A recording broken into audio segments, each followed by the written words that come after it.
Hello मेरे प्यारे बच्चों, आप सभी का आपके अपने YouTube चैनल रविंद्र मैथ्स पर बहुत बहुत स्वागत है और आप सभी को मेरा नमस्कार।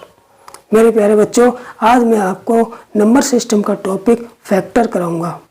फैक्टर एक ऐसे टॉपिक है जिससे हमारे कंपटीशन के एग्ज़ाम में बहुत तरीके से क्वेश्चन पूछे जाते हैं। यानी कि किसी भी संख्या का फैक्टर ज्ञात करना, कोई नंबर हमको दे दिया जाएगा, उसमें फैक्टरों की संख्या हमसे पूछी जाती है। ठीक है, तो इस पर हमारे एग्जाम में किस तरीके से सवाल पूछे जाते हैं वो मैं सबसे पहले इस बात की चर्चा करता हूँ। तो देखिए, आज का टॉपिक है फैक्टर। फैक्टर यानी कि गुणनखंड।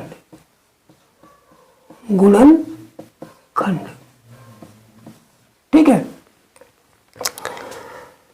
तो मेरे प्यारे छात्रों, सबसे पहले मैं इस बात की चर्चा करूंगा कि फैक्टर से हमारे एग्जाम में क्वेश्चन किस तरीके से पूछे जाते हैं, यानी कि किस किस टाइप के क्वेश्चन इस फैक्टर टॉपिक से आते हैं। देखिए, सबसे पहला जैसे है, पहला नंबर है कि दी गई संख्या के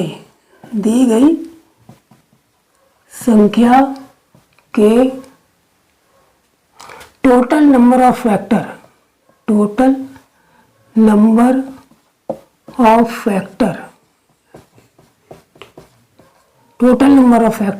यानी कि दी गई संख्या के गुणनखंडों की कुल संख्या पूछी जाती है।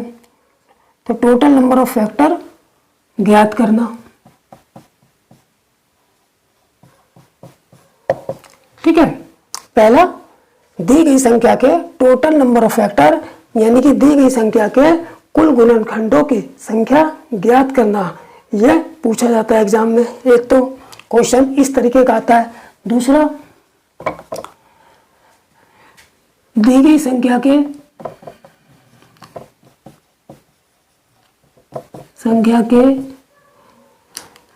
देखिए, एक तो टोटल नंबर ऑफ फैक्टर पूछा जाता है। दूसरी बात, दी गई संख्या के total number of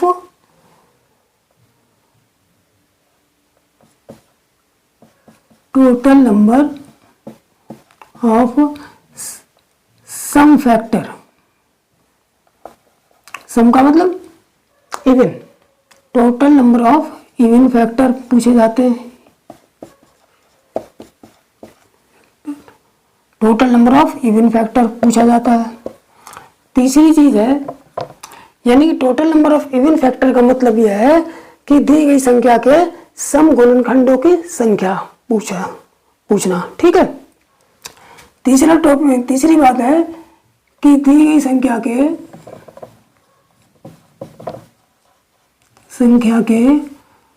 total number of odd factor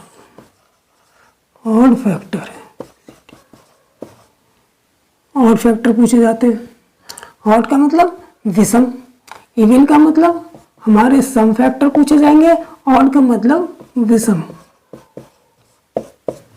ठीक है, यानी कि हमें कोई संख्या दे दी जाएगी तो पहला पॉइंट क्या है कि हमें जो संख्या दे दी जाएगी उसके कुल गुणनखंडों की संख्या कितनी है, ये पूछा जाएगा। दूसरा, हमें संख्या दे दी जाएगी और पूछा जाएगा कुल कितने सम गुणनखंड है, सम गुणनखंडों की संख्या पूछी जाएगी। तीसरा टॉपिक है कि दी गई संख्या के कुल विषम गुणनखंडों की संख्या पूछी जाएगी। ठीक है, चौथा पॉइंट और है,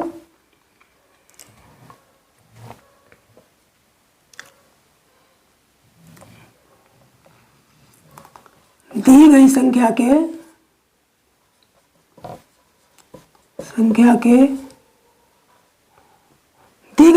के किसी संख्या के मल्टीपल फैक्टरों की संख्या। दी गई संख्या में किसी अन्य संख्या के मल्टीपल फैक्टरों की संख्या, मल्टीपल फैक्टरों की संख्या, मल्टीपल फैक्टर की संख्या।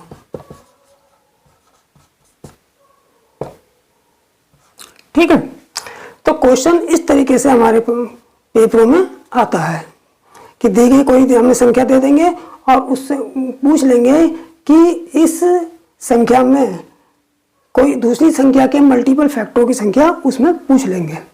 ठीक है, किसी दी गई संख्या में किसी अन्य संख्या के मल्टीपल फैक्टरों की संख्या पूछ लेंगे। जैसे मान लो कोई हमको संख्या दे दी 15, मान के चलो 15 दे दी, और उसमें से पूछ लिया कि इसमें 3 के मल्टीपल फैक्टर कितने होंगे। देखिए, मल्टीपल्स और फैक्टर्स में अंतर होता है। कई छात्र ये सोचते होंगे कि मल्टीपल्स या फैक्टर एक ही है, एक नहीं है।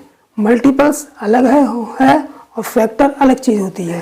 ठीक है, देखिए मैं थोड़ा सा इस पर विचार कर लेता हूँ कि मल्टीपल्स और फैक्टर में क्या अंतर है। ठीक है, देखिए मल्टीपल मल्टीपल्स, मल्टीपल्स का मतलब ये होता है कि किसी संख्या का गुणक, किसी संख्या का गुणक, गुणक मल्टीपल्स का हिंदी मतलब होता है गुणक। ठीक है, अब ये मल्टीपल्स होते क्या है? देखिए मल्टीपल्स क्या होंगे, मल्टीपल्स होते हैं जैसे कोई संख्या हम मान लेके 9 ले लेते हैं। कौन सी संख्या ले लेते हैं? 9। तो 9 के मल्टीपल्स कितने होंगे? 9 के मल्टीपल्स अनंत होंगे, क्योंकि 9 के मल्टीपल्स का मतलब क्या हुआ कि 9 की किसी संख्या से गुणा करके निकालना। जैसे 1 है, 9 में 1 की गुणा करी 9 आ गया, 1 मल्टीपल हो गया। 9 की 2 में गुणा करी 18 आ गया, दूसरा मल्टीपल हो गया। 9 की 3 में गुणा करी 9 × 27, तीसरा मल्टीपल आ गया। इसी तरह 1 से लेकर संख्याएं हमारी कितनी है? संख्या हमारी अनंत है। जब हमारी संख्या अनंत हो गई तो किसी भी संख्या के मल्टीपल भी हमारे अनंत हो जाएंगे। ठीक है, तो मल्टीपल्स यानी कि किसी संख्या का गुणांक ज्ञात करना, किसी संख्या का गुणांक को ही हम मल्टीपल्स कहते हैं। तो देखिए 9 का मल्टीपल्स, अब जैसे कोई संख्या 9 है तो 9 के मल्टीपल्स कितने होंगे? 9 के मल्टीपल्स हो जाएंगे 9, 9 एकम 9, 9 दूनी 18, 9 तिया 27, 9 चौक 36, 9 पंजे 45 और आगे अनंत तक, यानी कि अनंत तक हम 9 के मल्टीपल्स ज्ञात कर सकते हैं। यानी कि अनंत तक हम 9 के मल्टीपल्स ज्ञात कर सकते हैं। लेकिन फैक्टर, गुणनखंड ये अनंत नहीं होते हैं, ये सीमित होते हैं। गुणनखंड कहते किसे हैं? अब देखिए गुणनखंड, फैक्टर, गुणनखंड यानी कि फैक्टर। मल्टीपल्स क्या होते हैं? किसी संख्या का किसी संख्या में गुणांक ज्ञात करना, गुणा करके गुणांक ज्ञात करना। 9 का 1 में गुणा करी, 9 का गुणांक मिल गया 1, 9 एकम 9, 9 का 2 में गुणा करी 18 मिल गया, 9 का गुणांक दूसरा गुणांक मिल गया। ठीक है, लेकिन गुणनखंड फैक्टर क्या होता है? फैक्टर ये होता है कि ये 9 है, यानी कि जो जो संख्याएं 9 को काटेंगी, जो जो संख्याएं 9 को विभाजित करेंगी वही उसके फैक्टर होंगे, वही उसके फैक्टर होंगे। यानी कि 9 जब हम गुणांक ज्ञात करते हैं 9 का तो कई संख्याओं में उसकी गुणा करके निकालते हैं।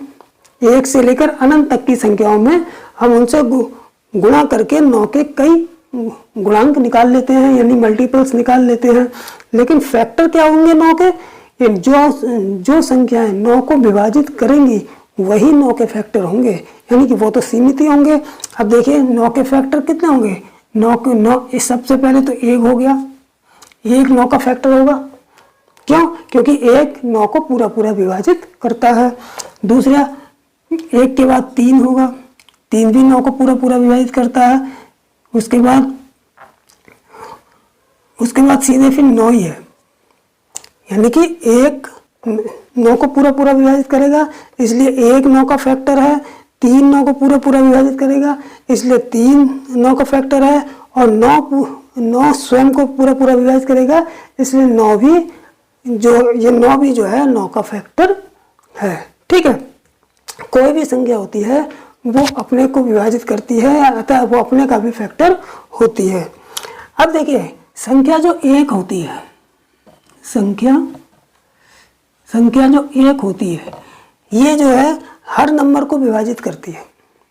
ये संख्या एक जो होती है ये हर नंबर को विभाजित करती है। इसका मतलब क्या हुआ? इसका मतलब ये है कि संख्या एक जो होती है वो हर नंबर का फैक्टर होती है, और जब संख्या एक हर नंबर का फैक्टर होती है तो इसलिए संख्या एक को हम यूनिवर्सल फैक्टर भी कहते हैं। संख्या एक को हम यूनिवर्सल फैक्टर भी कहते हैं, फैक्टर कहते हैं। संख्या एक को हम यूनिवर्सल फैक्टर भी कहते हैं। क्यों? क्योंकि संख्या एक ऐसी संख्या है जो हर संख्या का फैक्टर है, हर संख्या को विभाजित करती है, इसलिए संख्या एक को हम यूनिवर्सल फैक्टर भी कहते हैं। तो आप लोगों को अच्छी तरह समझ में आ गया होगा कि मल्टीपल्स क्या है और फैक्टर क्या है। मल्टीपल्स वो है जो किसी संख्या के मल्टीपल्स वो होंगे जो उस संख्या में गुणा करके प्राप्त होंगे, और फैक्टर वो होंगे जो उस संख्या को डिवाइड करेंगे, वही उसके फैक्टर होंगे। ठीक है, तो थोड़ा सा मुझे ये जानकारी देनी थी जिससे किसी भी बच्चे के दिमाग में यह ना आए कि ये मल्टीपल और फैक्टर एक ही चीज़ें हैं, एक ही चीज़ नहीं है। ठीक है, तो चलिए अब मैं चलता हूँ आगे कि दी गई संख्या के टोटल नंबर ऑफ फैक्टर कैसे ज्ञात किए जाएंगे। ठीक, तो प्यारे बच्चों अब शुरू करते हैं किसी संख्या के फैक्टर ज्ञात करना। ठीक है, टोटल नंबर ऑफ फैक्टर ज्ञात करना। तो देखिए इसके लिए हम क्या करते हैं, जैसे कोई संख्या 80 ले लेते हैं, हम कोई संख्या कितनी ले लेते हैं, 80 कोई संख्या ले लेते हैं। तो देखिए 80 के फैक्टर कितने होंगे, 80 के फैक्टर 80 के फैक्टर कितने होंगे, जो संख्याएं 80 को पूरा डिवाइड करेंगी वही 80 के फैक्टर होंगे। जैसे एक तो एक हो गया, ये भी 80 का फैक्टर हो गया, 2 भी 80 का फैक्टर हो गया, 4 भी 80 का फैक्टर हो गया, 5 भी 80 का फैक्टर हो गया, 8 भी 80 का फैक्टर हो गया, 10 के बाद 1 2 4 5 8 10 हो गया। 10 80 को डिवाइड करेगा, 10 के बाद कौन सी संख्या डिवाइड करती है, 10 के बाद करेगी 16 80 को पूरा डिवाइड कर देगी। 16 के बाद 20 80 को डिवाइड पूरा करेगा। 20 के बाद फिर 40 80 को पूरा डिवाइड करेगा, और 40 के बाद फिर स्वयं 80 जो है 80 को पूरा डिवाइड करेगा। तो कितने हुए, 1 2 3 4 5 6 7 8 9 10। तो यानी कि 80 के 10 फैक्टर आ गए। देखिए फैक्टर जो होते हैं, गुणनखंड होते हैं, ये सीमित होते हैं। ये हमेशा याद रखना कि गुणनखंड जो होते हैं वो सीमित होते हैं, जबकि गुणांक यानी कि मल्टीपल्स वो अनंत होते हैं। मल्टीपल्स किसी भी संख्या के मल्टीपल्स अनंत होते हैं, वो कितने भी हो सकते हैं, लेकिन किसी भी संख्या के जो फैक्टर होते हैं वो सीमित होते हैं, वो सीमित होते हैं। किसी संख्या के 3 ही फैक्टर होंगे, किसी संख्या के 10 फैक्टर होंगे, किसी संख्या केवल 4 ही फैक्टर होंगे। तो किसी भी संख्या के जो फैक्टर होते हैं वो सीमित ही होते हैं। ठीक है, तो देखिए इनके फैक्टर इस तरीके से आ गए हैं। 80 के फैक्टर हमने इस तरीके से निकाल लिए, लेकिन हम इस तरीके से पेपर में नहीं निकालेंगे, क्योंकि पेपर में समय कम होता है और संख्या, अब ये तो 80 है, छोटी संख्या है, कोई बात नहीं, लेकिन पेपर में बड़ी संख्याएं भी आती हैं, ज़्यादातर बड़ी संख्या के फैक्टर निकालने के लिए आते हैं। तो इसके लिए हम क्या करते हैं कि कुछ रूल्स को फॉलो करके शॉर्ट ट्रिक से फैक्टर्स की संख्या निकालते हैं। ठीक है, तो फैक्टरों की संख्या निकालने के लिए सबसे पहले हम क्या करते हैं, सबसे पहले हम करते हैं कि जो भी दी गई संख्या है, जैसे 80 हमको दे रखी है, 80 के फैक्टर हमको निकालना है, तो जो भी दी गई संख्या है उसके सबसे पहले हम अभाज्य गुणनखंड निकाल लेते हैं, यानी कि प्राइम फैक्टराइजेशन करते हैं उसका। ठीक है, तो इसके 80 के हम अभाज्य गुणनखंड निकालते हैं। देखिए 80 के अभाज्य गुणनखंड, 80 के अभाज्य गुणनखंड कर लेते हैं, अभाज्य गुणनखंड कर लेते हैं। अब देखिए 80 के गुणनखंड कितने करिए, 2 40 से कट जाएगा, 2 20 से कट जाएगा, 2 10 से कट जाएगा, 2 5 से कट जाएगा और 5 1 से कट जाएगा। तो देखिए कितने आ गए, 2 की पावर कितनी आ गई, 1 2 3 4 और 5 की पावर है, यानी कि 80 के जो अभाज्य गुणनखंड हुए वो 2 की पावर कितनी आई, 4 और 5 की पावर 5 आ गया। ठीक है, यानी कि 80 के जो अभाज्य गुणनखंड है वो 2 की पावर 4 और मल्टीप्लाई 5 आ गया। ठीक है, अब इसके अभाज्य गुणनखंडों की संख्या निकालिए, टोटल नंबर ऑफ अभाज्य गुणनखंड, है ना, टोटल नंबर ऑफ फैक्टर्स निकालने हैं। तो देखिए क्या करते हैं, सबसे पहले दी गई संख्या के क्या करते हैं, अभाज्य गुणनखंड निकाल लेंगे, इस तरीके से लिख लेंगे। ठीक है, फिर अब इस पे पावर देखो, इस पे पावर कितनी है, 4, इस पे 1 है, इसलिए कुल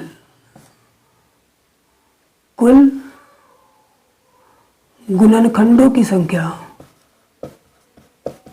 कुल गुणनखंडों की संख्या बराबर कितनी हो जाएगी, जो ये पावर दी होगी, जैसे ये पावर दे रखी है 4, तो हम इसमें पावर में 1 जोड़ के लिखेंगे।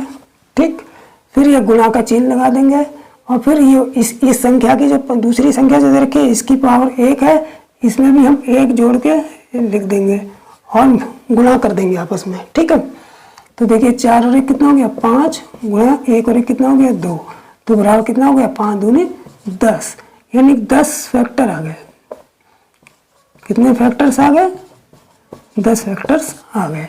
अब देखिए 10 है, 1 2 3 4 5 6 7 8 9 10, पूरे 10 फैक्टर हैं। तो हम एक या तो इस तरीके से निकालेंगे, लेकिन इस तरीके से नहीं निकालेंगे, इस तरीके से निकालेंगे तो फिर एग्जाम में पूरा घंटा बीत जाएगा, फैक्टर निकाल ही नहीं पाएंगे। ठीक है, तो हम इस विधि का इस्तेमाल करके, सॉल्व विधि का इस्तेमाल करके फैक्टर्स को निकालेंगे। तो सबसे पहले क्या आ गया, हमें कुल गुणनखंडों की संख्या ज्ञात करना। तो पेपर में फैक्टर्स के ऊपर पहला क्वेश्चन किस तरीके से पूछा जाएगा, यही पूछा जाएगा, कोई संख्या दे दी जाएगी और कहा जाएगा कि इस संख्या के टोटल नंबर ऑफ फैक्टर्स निकालो, यानी कुल गुणनखंडों की संख्या ज्ञात करो। तो क्या करेंगे, अभाज्य गुणनखंड निकाल लेंगे, अभाज्य गुणनखंड निकाल के जो इसकी पावर होगी उसमें +1 करके मल्टीप्लाई कर देंगे। देखिए 4 में +1 कर दिया, फिर मल्टीप्लाई, फिर इस पावर में 1 प्लस करके फिर मल्टीप्लाई की, 4 और 1 5 दूनी 10, और ये 10 फैक्टर हमारे आ गए। ठीक है, अब देखिए पहला तो हमारा ये हो गया कि कुल गुणनखंड ज्ञात करना। अब दूसरा क्या है, अगर हमें सम गुणनखंड निकालने हैं, सम यानी कि इवन, सम गुणनखंडों की संख्या, सम गुणनखंडों की संख्या, क्योंकि किसी भी संख्या में टोटल गुणनखंड, टोटल फैक्टर्स और सम गुणनखंड और विषम गुणनखंड, तो टोटल फैक्टर्स तो इस तरीके से निकाल लिया। अब सम गुणनखंड ये कैसे निकालेंगे, कभी पेपर ये भी पूछ लेगा कि दी गई संख्या के सम कितने सम गुणनखंड है, कितने सम यानी कि इवन कितने सम गुणनखंड हैं। तो इसके लिए हम क्या करते हैं, ये जो हम अभाज्य गुणनखंड है, ये अभाज्य गुणनखंड जो हम करते हैं, देखिए कोई भी नंबर सम कब होता है, सम गुणनखंड कब होंगे, जब वो 2 का मल्टीपल होगा। कोई भी गुणनखंड सम कब होगा, जब वो 2 का मल्टीपल होगा, यानी कि 2 का गुणांक होगा, यानी कि 2 से गुणा हो रही होगी। ठीक है, तो हम क्या करते हैं, इसको 2 का मल्टीपल बना लेते हैं। कैसे, 1 2 हम बाहर कर लेते हैं, 1 2 हम यहाँ से 1 2 ले लेते हैं और इसको बाहर कर लेते हैं और बाकी को हम अंदर कर लेते हैं। क्या यहाँ कितना बचा, 1 2 बाहर कर लिया, तो यहाँ 2 की पावर 3 मल्टीप्लाई 5। ठीक है, अब देखिए ये जो अब बचे हुए जितने भी गुणनखंड है ये 2 के मल्टीपल हो गए, ये बचे हुए गुणनखंड क्या हो गए, इस 2 के मल्टीपल हो गए। इसका मतलब जो ये वाले जो गुणनखंड है ये 2 के मल्टीपल हैं, यानी 2 के गुणांक हैं। इसका मतलब ये जो गुणनखंड है ये सम गुणनखंड है। कैसे गुणनखंड है, सम गुणनखंड है। तो बस अब इन्हीं की संख्या निकाल लेंगे। अब इनकी संख्या कैसे निकालेंगे, बराबर इसकी जो पावर, जैसे यहाँ पर पावर को 1 प्लस करके मल्टीप्लाई कर दिया था, वैसे अब इनकी पावर को प्लस कर देंगे, यानी कि 3 + 1 मल्टीप्लाई, यहाँ पर 1 है तो 1 + 1 यानी कि 3 और 1 4 गुणे 1 1 2 यानी कि 8, यानी कि सम गुणनखंड कितने आ गए, 8 सम गुणनखंड होंगे, 8 सम गुणनखंड होंगे। ठीक है, तो यानी कि सम गुणनखंडों की संख्या कितनी आ गई, 8 आ गई। तो देखिए इस सम गुणनखंड निकालने के लिए क्या करेंगे, जो अभाज्य गुणनखंड हम करेंगे उसे हम 2 का मल्टीपल बना देंगे, क्योंकि जब सम गुणनखंड तभी वो बनेंगे जब उन्हें हम 2 का मल्टीपल बना देंगे। जैसे हमने यहाँ पर क्या किया था, इसको 2 का मल्टीपल, 1 2 निकाल के इसे 2 का मल्टीपल बना लिया, 2 निकाल के बाकी हमने एक ब्रैकेट में रख दिया इनटू में, और ये पूरा जो है इसमें 2 का मल्टीपल बन गया। जब ये गुणनखंड पूरे 2 के मल्टीपल बन गए तो इसका मतलब ये सम गुणनखंड बन गए। फिर इनके गुणनखंडों की संख्या हमने इस तरीके से निकाल ली। ठीक है, तीसरा नंबर आता है विषम गुणनखंड ज्ञात करना, कि विषम गुणनखंड कैसे निकालेंगे। ठीक है, तो चलिए अब देखते हैं कि विषम गुणनखंड कैसे निकालेंगे। तो देखिए प्यारे बच्चों, अब विषम गुणनखंड कैसे निकालते हैं। देखिए 80 के विषम गुणनखंडों की संख्या, विषम यानी कि ऑड, विषम ऑड गुणनखंडों की संख्या, गुणनखंडों की संख्या बराबर। देखिए क्या करेंगे, अभाज्य गुणनखंड हमारे कितने आए थे, 2 की पावर 4 और गुणा 5। अभाज्य गुणनखंड निकाल लेंगे पहले, कितना, 2 की पावर 4 और मल्टीप्लाई 5। अब देखिए जब हमें सम गुणनखंड निकालना था, सम गुणनखंडों की संख्या निकालनी थी, तो हमने इसे 2 का मल्टीपल बनाया था, क्योंकि कोई भी फैक्टर तभी सम गुणनखंड हो सकता है, इवन गुणनखंड हो सकता है जब वो 2 का मल्टीपल हो। ठीक है, यानी 2 का गुणांक हो, 2 का गुणांक हो, क्योंकि 2 एक सम संख्या है। ठीक है, लेकिन जब हमसे विषम गुणनखंडों की संख्या पूछेंगे तब हम अभाज्य गुणनखंड निकाल लेंगे। उसके बाद ये जो सम गुणनखंड होते हैं, जो 2 है, इस 2 को 2 वाले नंबर जितने भी होंगे, 2 वाले नंबर जितने भी होंगे, 2 संख्याएं जितनी भी होंगी, उन्हें बिल्कुल अलग कर देंगे, तब वो जो बचे हुई जो संख्या होगी, यानी कि बचे हुए जो फैक्टर होंगे, वो हमारे क्या हो जाएंगे, वो हमारे विषम गुणनखंडों की संख्या निकल जाएगी उससे। ठीक है, तो यहाँ से हमने 2 को बिल्कुल हटा दिया, 2 को बिल्कुल काट दिया, क्या बचा हमारे पास, केवल 5 की पावर 1 बची। तो इसलिए गुणनखंडों की संख्या कितनी हो जाएगी, गुणनखंडों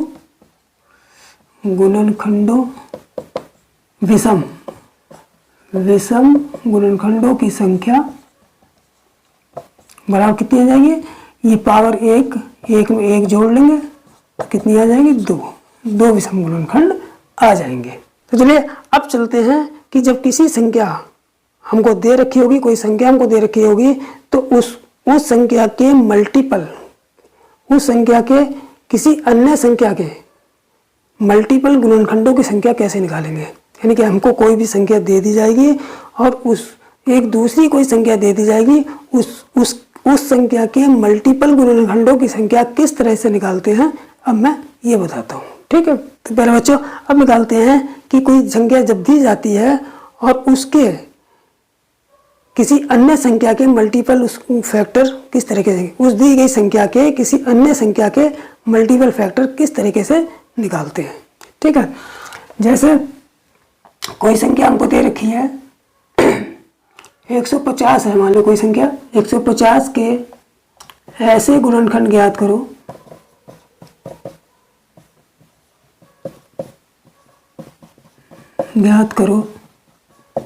जो ऐसे गुणनखंड ज्ञात करो जो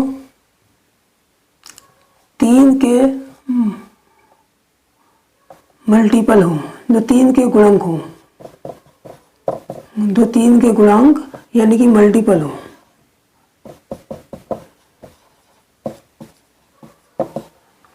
ठीक है।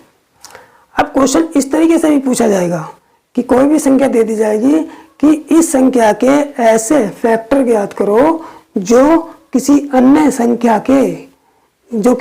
संख्या के मल्टीपल हो या गुणांक हो। ठीक है। तो क्या करते हैं कि सबसे पहले हम क्या करते हैं कि 150 के क्या करते हैं अभाज्य गुणनखंड निकाल लेते हैं। 150 के अभाज्य गुणनखंड।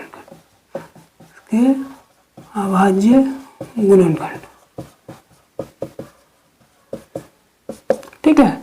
अभाज्य गुणनखंड निकाल लेंगे कैसे, इसके टुकड़े कर लेंगे, 2 से काटेंगे तो 75 बार चला जाएगा, 3 से काटेंगे तो 25 बार चला जाएगा, फिर 5 से काटेंगे, 5 पंजे 25, फिर 5 एकम 5। तो देखिए इस तरीके से निकाल लेंगे। कोई बड़ी संख्या अगर दे देंगे तो इस तरीके से हम आराम से निकाल सकते हैं, लेकिन निकाल लेंगे हम अभाज्य गुणनखंड। ठीक है। तो देखिए कितना आ गया, 2 गुणा 3 और 5 की पावर 2। ठीक है। तो इसके अब हमें निकालना क्या है, जो 3 के गुणांक मल्टीपल हो, यानी कि अब 150 के ऐसे गुणनखंड निकालने हैं जो संख्या 3 के मल्टीपल हो, यानी संख्या 3 के गुणांक हो। तो जब संख्या 3 के हमें गुणांक निकालना है, मल्टीपल निकालना है, तो जिस संख्या का हमें मल्टीपल निकालना होता है यानी कि गुणांक निकालना होता है, उसी संख्या को सबसे पहले हम बाहर कॉमन में ले लेते हैं। ठीक है। तो यहाँ पर 3 के मल्टीपल निकालना है तो 3 को हम बाहर कर लेंगे। ठीक है। 3 को हमने बाहर कर लिया। अब बचा क्या हमारे पास, 2 और 5, ये हमने अंदर ब्रैकेट में रख लिया। ठीक है। अब देखिए जब हमने 3 को बाहर कर लिया और इसको ब्रैकेट में कर लिया, तो ये जो पूरे ये गुणनखंड है, ये जो पूरे गुणनखंड जो है ये किसके मल्टीपल हो गए, 3 के मल्टीपल हो गए, 3 के गुणांक बन गए। तो अब हम इनकी संख्या निकाल लेंगे। जो संख्या इनकी आएगी वही संख्या 3 के मल्टीपल फैक्टर हो जाएंगे। ठीक है। तो देखिए इसलिए 3 की इसकी संख्या निकाल लेंगे। इस पे पावर 1 है तो यहाँ पावर 1 + 1 हो जाएगी, फिर मल्टीप्लाई, यहाँ पर पावर 2 है, 2 + 1। फैक्टरों की संख्या इसी तरीके से तो निकालेंगे कि इनकी पावर में 1 जोड़कर आपस में मल्टीप्लाई कर देते हैं। ठीक है। तो यहाँ 1 कितना आ गया, 2 गुणा 2 1 3 बराबर कितना आ गया, 6। यानी कि 6 गुणनखंड ऐसे होंगे, यानी कि 150 में 150 में 6 ऐसे गुणनखंड हैं जो संख्या 3 के मल्टीपल होंगे, यानी जो संख्या 3 के गुणांक होंगे। ठीक है। चलिए अब कुछ नेक्स्ट एग्जाम्पल और देख लेते हैं। देखिए एक एग्जाम्पल ले लेते हैं। कोई संख्या 3600 है, 3600 के कुल गुणनखंड ज्ञात करो।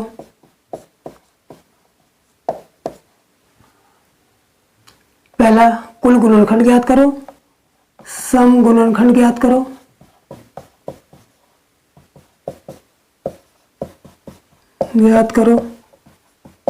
विषम गुणनखंड ज्ञात करो,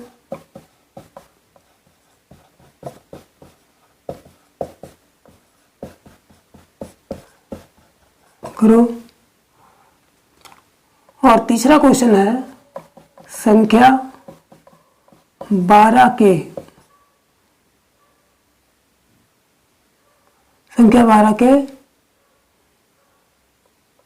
मल्टीपल, संख्या 12 के गुणांक वाले गुणनखंड ज्ञात करो।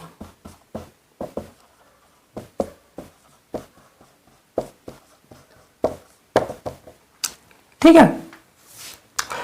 तो इसके 3 क्वेश्चन, इस 3600 के कोई हमें संख्या 3600 ले ली हमने, और इसी एग्जाम्पल से तीनों तीनों प्रकार के क्वेश्चन जैसे पेपर में पूछे जाते हैं वो सबको मैं धीरे धीरे बताऊंगा। जैसे पहला कुल गुणनखंड कैसे ज्ञात निकालेंगे, सम गुणनखंड फिर निकालूंगा, फिर विषम गुणनखंड, फिर कोई संख्या हमें अलग से दे रखी है 12, ऐसी संख्या 12 दे रखी है जो 12 के जितने भी गुणांक वाले यानी 12 के मल्टीपल फैक्टर कितने होंगे इस संख्या के, ठीक है, वो निकालने हैं। ठीक है, तो आप लोगों को मैंने अभी बता ही दिया कि गुणनखंड कैसे निकालते हैं।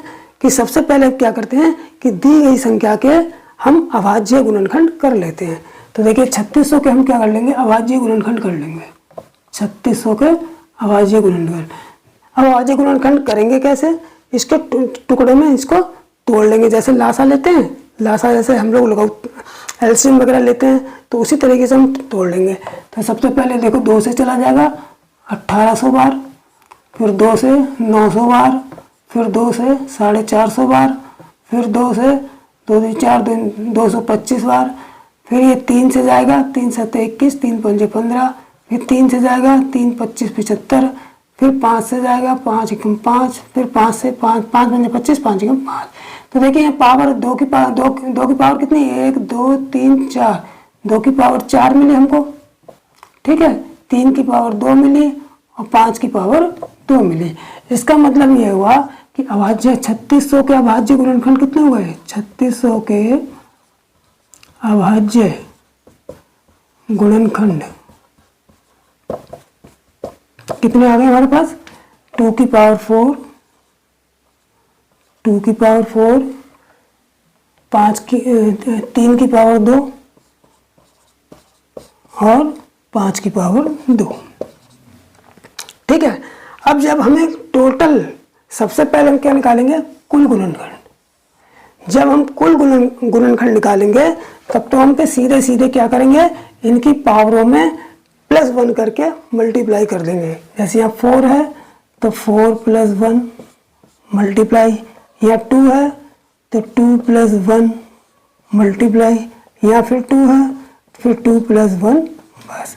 अब इसका कितना हो गया, 4 और 1 5 गुणा 2 और 1 3 गुणा फिर 2 और 1 3, तो इस बराबर कितना हो गया, 5 × 15 = 45। 45 फैक्टर होंगे इसके, यानी कि 45 गुणनखंड होंगे। यानी कि 3600 के जब हम फैक्टर करेंगे तो टोटल नंबर ऑफ फैक्टर कितने होंगे, 45 होंगे। ठीक है, अब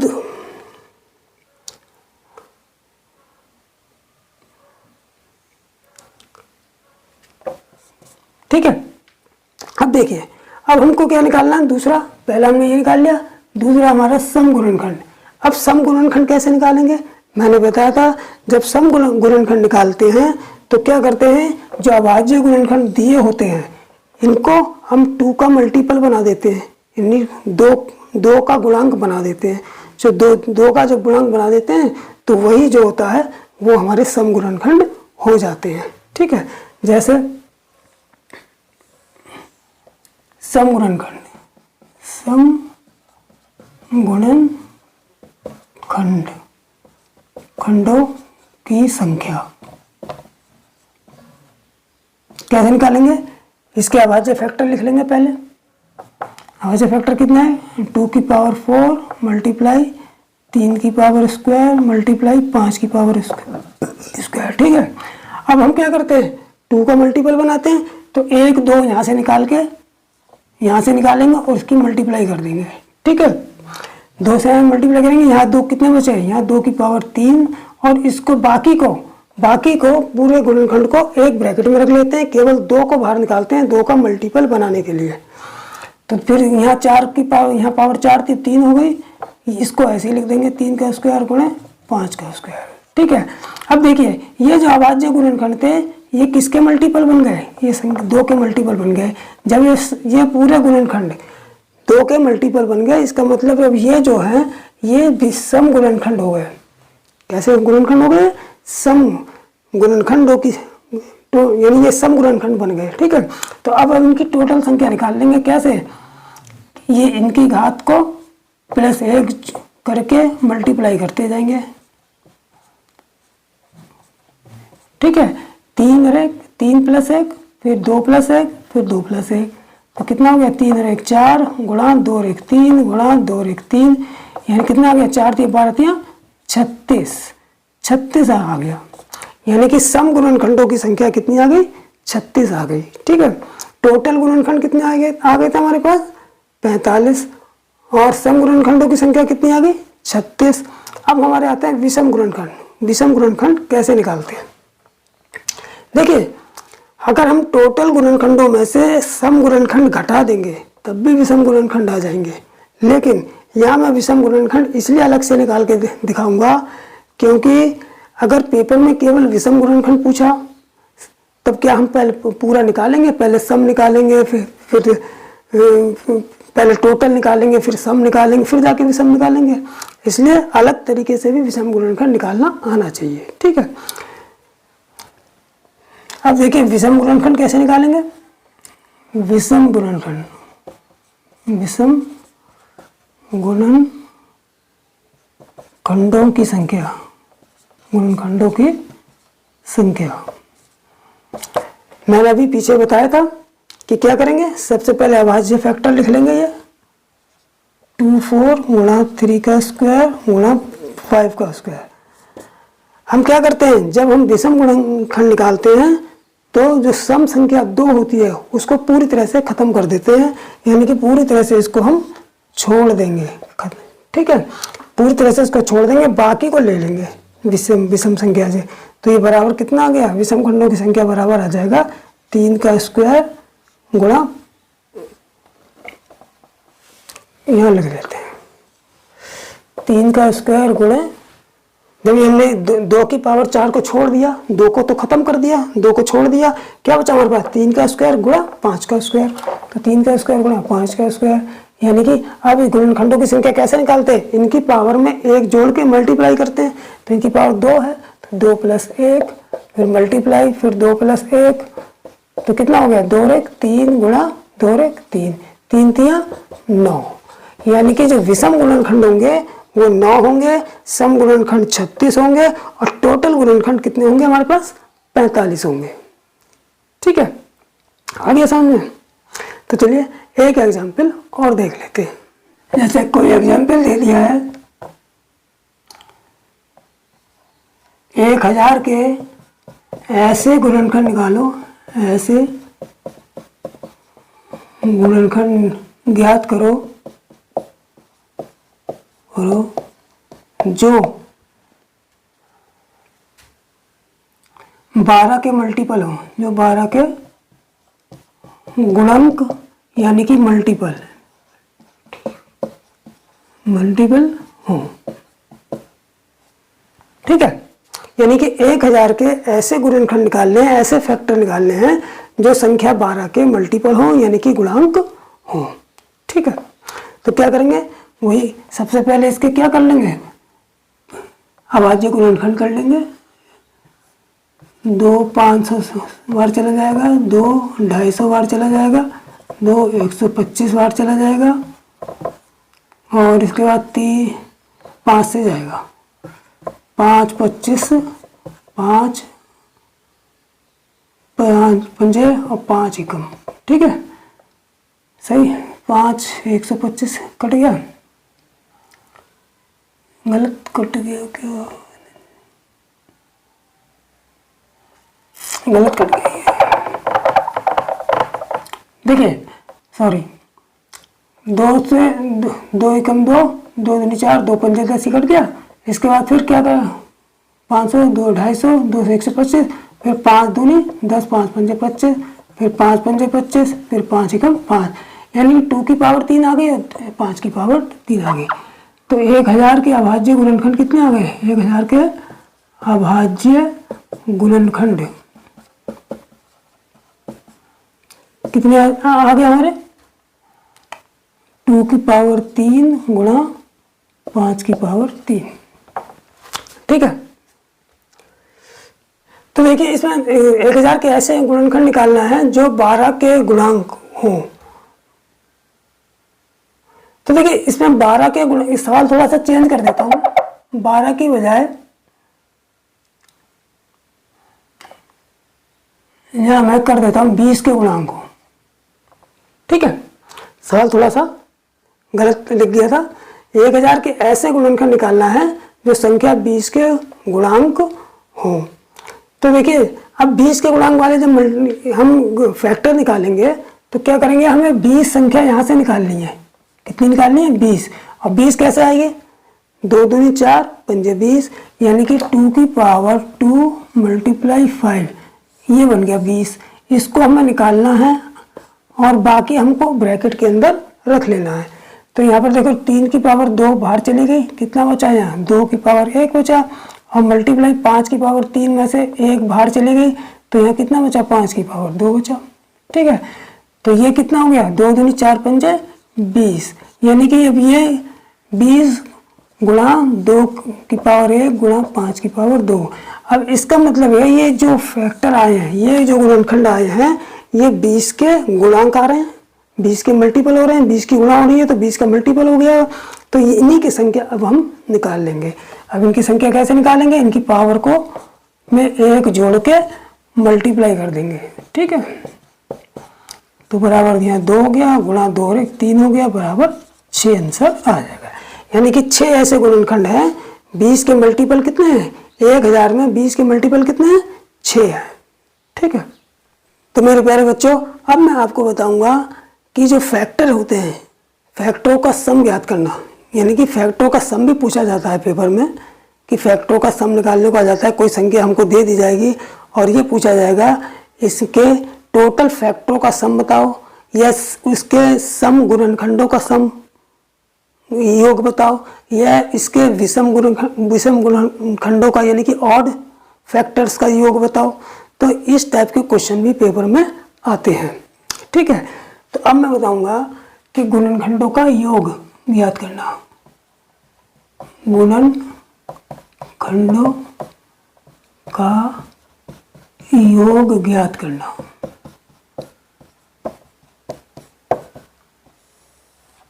ठीक है, कि कोई भी संख्या हमको दे देंगे और पूछ लेंगे कि इसके गुणनखंडों का, इसके टोटल गुणनखंडों का योग कितना है। तो जैसे मान लेते हैं कोई संख्या हम ले लेते हैं, मान लो 200 ले लेते हैं, संख्या 200, 200 के गुणनखंडों का कुल योग कितना है।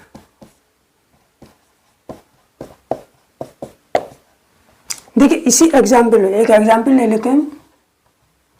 इसी एग्जाम्पल में मैं आपको गुणनखंडों का कुल योग, यानी कि सभी गुणनखंडों का कुल योग बताऊंगा। ठीक है, निकालना। और इसी में सम गुणनखंडों, जो सम यानी कि इवन जो फैक्टर होंगे, उनका टोटल योग निकालना बताऊंगा। अगर इवन फैक्टर का टोटल पूछेगा तब कैसे निकालेंगे, और उसके बाद ऑड फैक्टर यानी कि जो विषम गुणनखंड होगा उसका टोटल पूछेगा तब कैसे निकालेंगे। ये तीनों इसी एग्जाम्पल में आपको समझाऊंगा। ठीक है, तो 3 क्वेश्चन बना लिए मैंने। पहले गुणनखंडों का कुल योग, सभी गुणनखंडों का कुल योग कितना है। दूसरा क्वेश्चन सम गुणनखंडों का योग, सम यानी कि इवन सम गुणनखंडों का योग। और तीसरा क्वेश्चन बन गया हमारा विषम गुणनखंडों का योग, विषम यानी कि ऑड, विषम गुणनखंडों का योग। ठीक है, तो सबसे पहले क्या करते हैं, वो एक ही तरीका है कि अभाज्य गुणनखंड निकालेंगे पहले। तो सबसे पहले हम क्या करेंगे, 200 के अभाज्य गुणनखंड निकाल लेते हैं।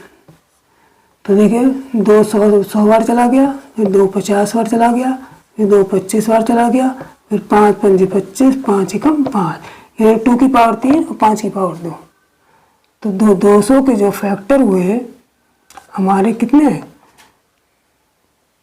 अभाज्य फैक्टर, अभाज्य गुणनखंड कितने हुए, 200 के अभाज्य गुणनखंड कितने आ गए हमारे, 2 की पावर 3 मल्टीप्लाई 5 की पावर 2। ठीक है, अब हमें क्या करना है, सबसे पहले हम निकालेंगे सभी गुणनखंडों का कुल योग, यानी कि 200 के जितने भी फैक्टर हैं उन सभी का योग कितना होगा। ठीक, तो उसके लिए क्या करते हैं, इसलिए सभी गुणनखंडों का योग, सभी गुणनखंडों का योग बराबर, देखिए सभी गुणनखंडों का योग निकालने के लिए हम क्या करेंगे, जैसे 2 की पावर हमको 3 दे रखी है, कितनी दे रखी है, 2 की पावर 3 दे रखी है, तो हम इसको 0 से लिखना शुरू करेंगे। 2 की पावर 0 प्लस 2 की पावर 1 प्लस 2 की पावर 2 प्लस 2 की पावर 3।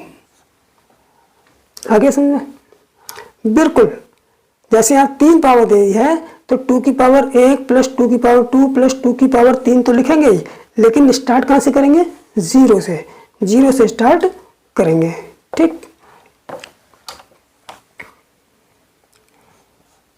अब 0 से ही स्टार्ट क्यों करते हैं, 0 से स्टार्ट इसलिए करते हैं क्योंकि किसी भी संख्या के जो एक होता है, संख्या जो एक होती है वो किसी सभी संख्याओं का फैक्टर होती है, इसलिए उस एक को लेने के लिए हम क्या करते हैं, अब जैसे 2 की पावर 0 है, ये किसके बराबर है, 1 के बराबर तो है, ये किसके बराबर है, 1 के बराबर है, तो जो एक संख्या होती है वो उसको भी साथ में लिया जाता है, वो सभी संख्याओं को, जितनी भी संख्या होती है वो सभी का फैक्टर होती है, इसलिए इसको 2 की पावर 0 को, 1 की जगह 2 की पावर 0 को लेते हैं। कोई भी संख्या हो, अगर यहाँ पर 2 की पावर 3 है तो 2 की पावर 0 से लेके चलेंगे, अगर यहाँ 5, यहाँ मान लो यहाँ 5 की पावर 2 है तो 5 की पावर 0 से लेके चलेंगे। ठीक है, हम 1 ना लिखकर उस संख्या को पावर में 0 लेके चलते हैं। ठीक, तो यहाँ की 5 की पावर 2 है तो यहाँ 5 की पावर 0, फिर 5 की पावर 1, फिर 5 की पावर 2, तो इस तरीके से हम इसको लिख लेते हैं।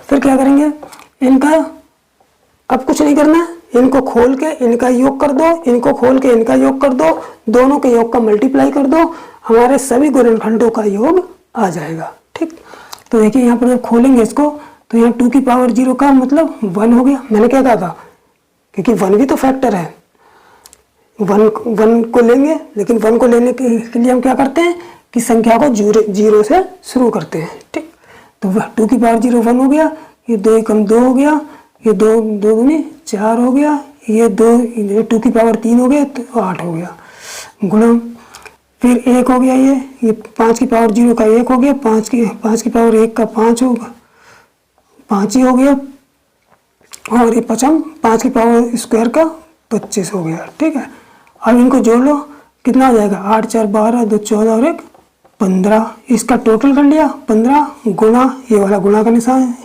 फिर इसका टोटल कर लो, 25 5 30 और 1 31, तो कितना हो गया, 15 एकम 15 की 5, 15 थे 45 और 1 46, यानी कि 465 आएगा योग, टोटल योग, यानी कि सभी गुणनखंडों का 200 के जितने भी गुणनखंड है उन सभी का योग कितना आएगा, 465 आएगा।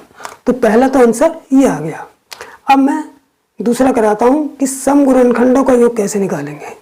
ये तो टोटल गुणनखंड सम विषम सब मिला के आ गया, सम विषम सब मिला के 465 आ गया, लेकिन कभी कभी केवल सम का पूछेंगे, कभी कभी केवल विषम का पूछेंगे, तो जब सम का पूछेंगे तो कैसे निकालेंगे। ठीक, तो देखिए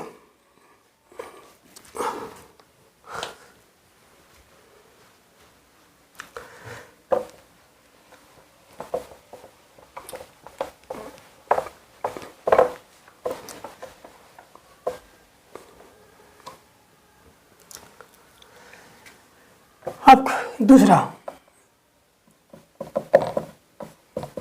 सम गुणनखंडों का योग कैसे निकालेंगे। तो सबसे पहले तो वही अभाज्य जो गुणनखंड है वो लिख लेंगे, 2 की पावर 3 गुणा 5 की पावर 2। अब देखिए जब सम गुणनखंडों का योग निकालेंगे तो हम क्या करेंगे,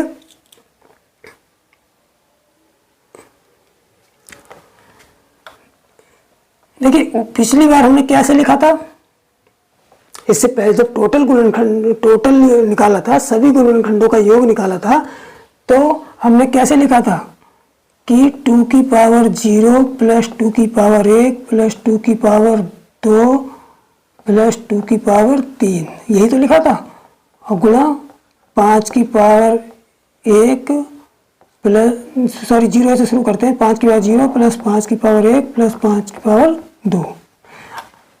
यानी कि जब हमने पिछली अभी निकाला था सभी गुणनखंडों का कुल योग निकाला था तो इस तरीके से लिखा था, लेकिन जब सम गुणनखंडों का योग निकालेंगे तब हम 2 की पावर 0 को नहीं लिखेंगे, 2 की पावर 0 को नहीं लिखेंगे।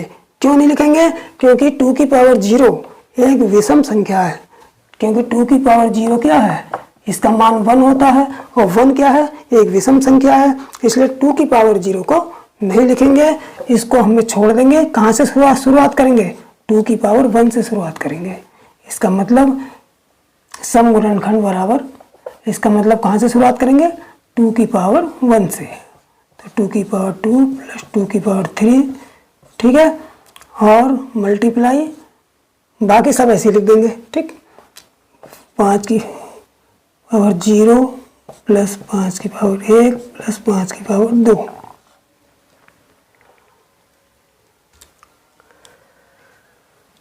ठीक है।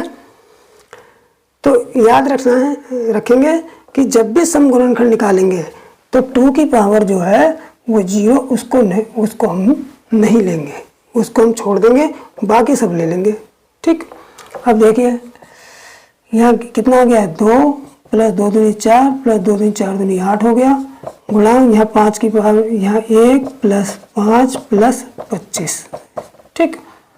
तो कितना हो गया, 4 2 6 8, 14 हो गया, गुणा 25 5 30 और 1 31 हो गया, तो ये 14 कम 14 की 4 आ गया, 14 3 42 और 1 43, यानी कि 434, कितना गया, 434, यानी कि सम गुणनखंडों का योग कितना गया, 434, ठीक है। अब देखिए तीसरे नंबर पे आता है हमारा विषम गुणनखंड कैसे निकालेंगे। विषम गुणनखंड यहीं पे समझा देता हूं।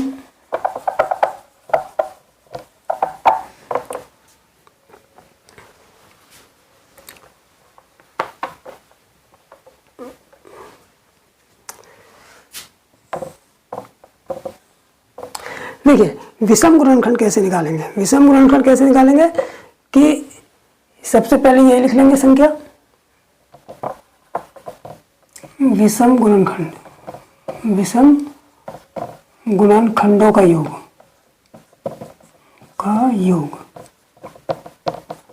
बराबर। देखिए विषम गुणनखंडों का जब योग निकालेंगे तब हम क्या करेंगे, जितने दो वाले हैं फैक्टर, उन सब को ही छोड़ देंगे।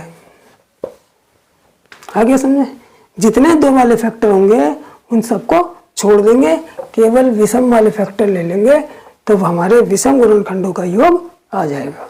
तो इनको ले लेंगे केवल, कौन कौन से, 5 की पावर 0 प्लस 5 की पावर 1 और प्लस 5 की पावर 2, तो कितना हो गया, यहाँ 1 प्लस यहाँ 5 हो गया, ये 25, तो 25 5 30 और 1 31, यानी कि 31 आंसर आएगा। यानी कि विषम गुणनखंडों का योग कितना हो गया, 31 हो गया, और सम गुणनखंडों का योग कितना हो गया, 434 हो गया, ठीक है।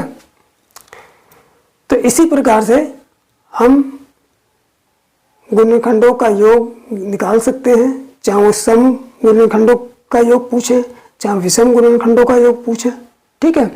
और फैक्टरों की संख्या किस तरीके से निकाली जाती है, सम फैक्टरों की संख्या किस तरीके से निकाली जाती है, विषम फैक्टरों की संख्या किस तरह से निकाली जाती है, ये मैंने आज आप लोगों को बताया, ठीक है। तो मेरे प्यारे बच्चों, इसकी अच्छी तरह से प्रैक्टिस कर लेना आप लोग, और अगर ये नहीं भी समझ में आता है तो आप कमेंट सेक्शन में जाके मुझे कमेंट कर देना कि